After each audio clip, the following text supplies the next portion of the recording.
యుద్ధం వల్ల నష్టపోయేది కేవలం సామాన్యులేనన్నది చరిత్ర చెప్పిన నిజం.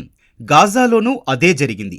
హమాస్ను తుడిచిపెడతామంటూ ఐడిఎఫ్ చేసిన దాడుల్లో ఎక్కువ మంది పౌరులే బలయ్యారు. యుద్ధానికి ముందు గాజాలో ఉన్న ప్రతి 10 మందిలో ఒకరు ఇజ్రాయిల్ దాడుల్లో చనిపోవడమో, గాయపడటమో జరిగింది. సామూహిక సమాధుల కేంద్రంగా గాజా మారింది. చనిపోయిన 67,000 మందిలో శిథిలాల కింద పడి మృతి చెందినట్లు భావిస్తున్న వేలాది మంది సంఖ్యను చేర్చలేదు. ఆహారం కోసం క్యూలైన్లలో నిలుచుండగా ఇజ్రాయిల్ చేసిన దాడుల్లో 2,000 మంది ప్రాణాలు విడిచారు. ఇక యుద్ధం వల్ల ప్రతి 10 మందిలో 9 మంది శరణార్థులుగా మారి వలస వెళ్లారు. జనాభాలో 30% మంది అంటే ప్రతి 10లో 3 కనీసం రోజుల తరబడి ఆకలితో అలమటించారని లెక్కలు చెబుతున్నాయి.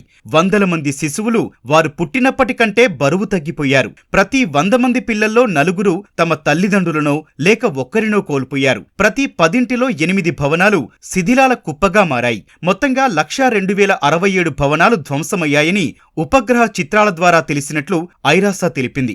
ప్రతి 10లో 8 ఎకరాల వ్యవసాయ భూమి తుడిచిపెట్టుకుపోయింది. 170,000 మంది గాయపడగా వారిలో 40,000 మంది శాశ్వత వికలాంగులుగా మారినట్లు WHO తెలిపింది.